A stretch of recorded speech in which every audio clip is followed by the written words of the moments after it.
jiwai ole wani ni song le akwa ga sang ni song ni le par pa ne he tu na kanan mu me kim zo high school field ti tu ma school lun tak kami high school field khania thuam that ani to atun lai takin ela hi na mas saberin in entek hangin siak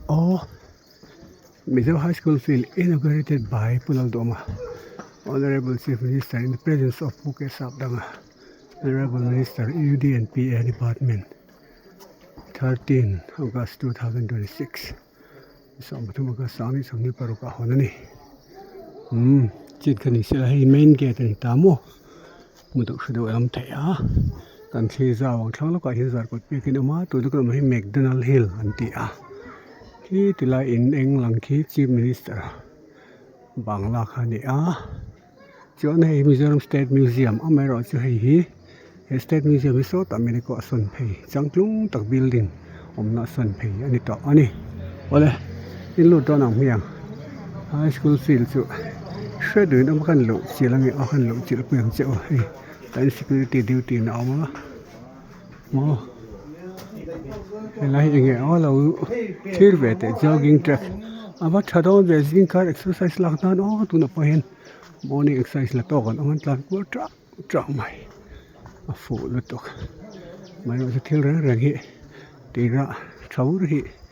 en cozy maintenance lo chan por le thoi thi na alo le mai tiang mun tha bo sei hi Chale ni chala len fia mi ta na thadon lu tuk ringot bi chiang mi ngai jogging na rem lu tuk si sir lam tai feel alen zong sian po ni se dom le mai awan mu nom am tan feel oma tu na poi sin karan fiam don ni om tak ani so khai in kol ve rang rang te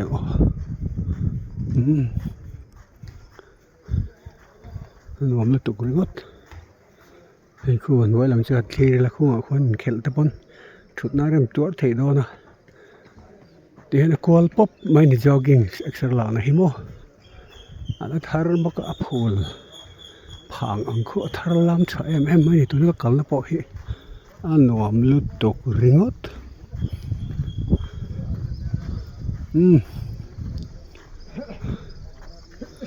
kal zel teng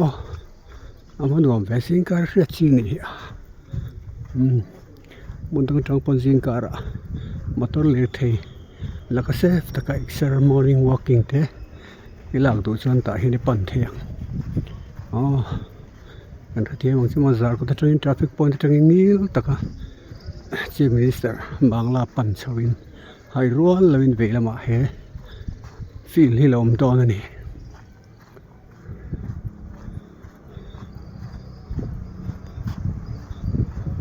Kau trao mai cùng tamanita morning walk ani je thina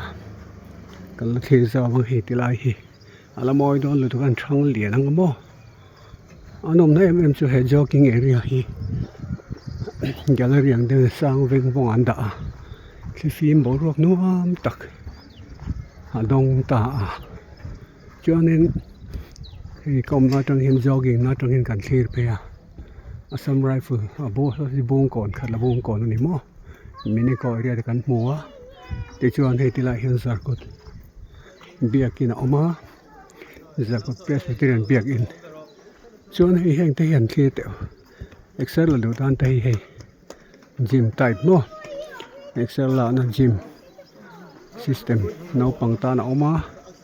poiting ta na oma pu ta ko thale mai multi khop mai Hei tin anh tiểu nó bằng cho bó sủi thì đó nè mai rồi sẽ tay mình này cái ring ạ tại hiện nên Mizoram biakin masa thing pui huan tlang McDonald Hill anh tiền này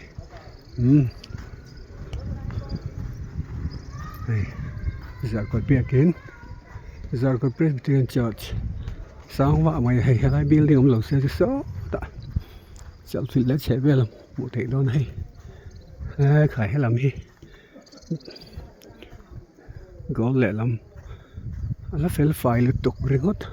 so ta son sa pavilion a oma amarem chang don em thil ti khom nan o pavilion na vikani toilet te po ngei tur angai la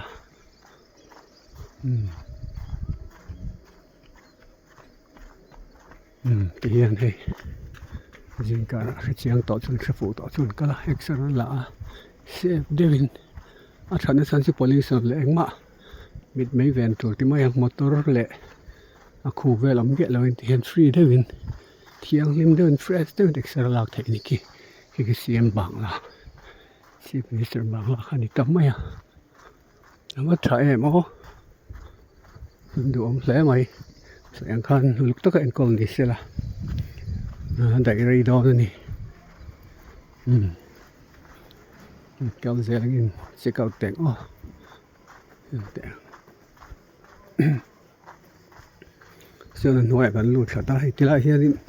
in khel lai pon en tu tam tak anom thei do na ni fel fai thiang lim ri khop mai ei no pa in khela so lai se pavilion ania akwal zong hi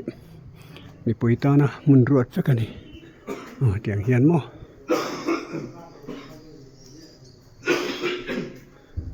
hi yang ni ta hianin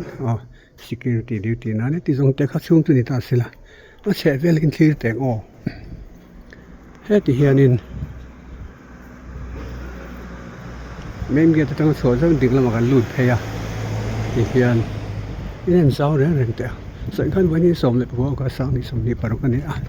Zarkon McDonald Hill the high school field high school masaber ming choya field om thin khania renovate thuam thar an ta ni ti chuanin lai he kan mong khan in fiam mi te tan chi sang sang hei no pang tan po pi pu ama hei chi sang sang a khai mo kan inanga helai hi ngi sia goi cherang miang ria tin na notice in khom chung in open gym le kids play area hi man pal ni lo kha siat ve tha tai sia le kul mai ria tin na kids play area hi no pang kum som pat ni noi lam tan chau ani chu ria tur in khom chung in helai hi lo chet vel pal ni lo khom ti boi lo man mo en ve te heng hi om ni no pang ta na oma tu theng rong ten hạ chậu nào mà hay gym lắm bằng độ tan để nghe mà chuyện hi ông anh open gym thì độ tan mình thấy nè thì về thì nè trả lẽ mà hi ai tìm kiếm lâu mà sẽ trả sim mà nè thì nó bằng phim lấy mấy anh trả em cái tiếng đây số thì lại khăn ông bố có khát làm mình đi có khăn secretariat đã khăn mò dân tiếng cần hành sực khát tăng ạ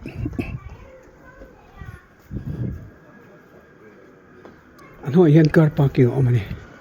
số tốc số trả về lẽ em mày này anh cái bụi bùn này à cái này hiện car two wheeler thingin dana arrangement dana tur mo mal tak siam ani tin toilet ki om vek mi pale me chetan fel fai mai motor da du tan mo su acha ani football jang ni lo thil sang sang a Christmas an nainga man tang kan tur tam don le mai hi parking chu an ti ta hian di kon parking na hi chu an ti chon one om tur ni helai hian parking one om le ta wa tha em le tuk hei ti hian mo entry four wheel parking ani khai ma son na kan mu ko pui chung lai li tak maya so in khan amul lo ka hian hei sar ko Presbyterian church om boka khati song kho le high school field chang tlong takatu nai bot sai kan the thei te chu ani ki tilai ki clear non lang main entrance ani ti kha shela wai ni som le pako ga sang ni som ni le paruk zar ko McDonald hilani le bye bye ole